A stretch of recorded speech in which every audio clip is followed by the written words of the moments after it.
le savez, l'Ukraine est envahie. Les puissants du monde ont décidé d'un certain montant colossal pour l'armement à l'Ukraine. Nous sommes envahis également. Nous ne pouvons pas avoir les armes. Pourquoi? Simplement parce que nous entretenons des FDLR chez nous à l'Est.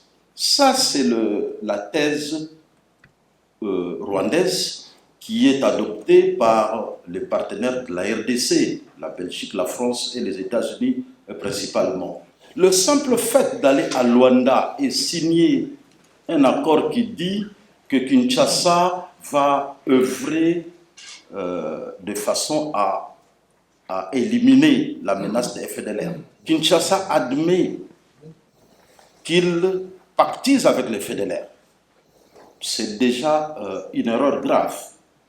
Parce que tous ceux qui étudient la problématique de l'Est savent que ces FDLR-là sont inopérants. Les Rwandais ont occupé l'Est de la RDC depuis 1996, pratiquement jusqu'à aujourd'hui, je ne sais pas combien d'années. Et aucune fois nous avons appris que l'armée rwandaise est tombée sur des FDLR, aucune fois. Et donc, il faut nécessairement que Kinshasa fasse adopter le nouveau narratif qui dit qu'il n'y a pas de FDLR. Notre paix dépendra de cela. La République démocratique du Congo est en guerre. Question de responsabilité des politiciens. Je pense qu'ils sont responsables de la situation actuelle. Aujourd'hui, on critique le gouvernement, c'est facile, mais nous, qu'est-ce qu'on va faire dans 10 ans? Moi, par exemple, je peux devenir ministre de la Santé ou autre ministre au Congo d'ici 5-10 ans. Qu'est-ce que moi je vais faire à la place? Qu'est-ce que je vais changer?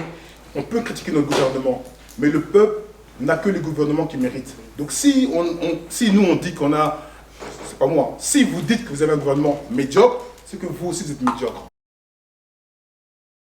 Nous avons des matières premières essentielles à la fabrication des batteries électriques, comme le lithium, le cobalt, qui proviennent en grande partie de la RDC. Malheureusement, nous ne sommes pas soutenus. Le Rwanda est considéré comme le premier exportateur de coltan. Pourtant, le Rwanda n'a pas ses minéraux dans son sous-sol. Le Congo, qui a ses minéraux, ne figure pas sur la liste des exportateurs. Il faut vraiment que ce soit clair pour tout le monde. Les massacres de 1994 au Rwanda avaient pour objectif le Congo. Ça, c'est vraiment quelque chose dans l'analyse qu'on doit absolument garder dans nos têtes à chaque étape. Parce que c'est une analyse qu'on est en train de faire maintenant. Et c'est très important de pouvoir comprendre la situation avant toute chose.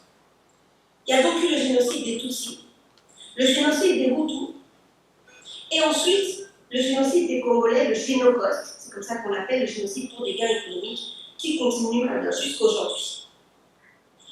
Tous les procès et une grande partie des enquêtes autour des massacres qui ont eu lieu, qui a lieu jusqu'à aujourd'hui dans la région des Grands Lacs africains, ont toujours été politisés pour servir un narratif qui permet de continuer à déstabiliser la région, dans le but évidemment de toujours mieux piller les minerais congolais.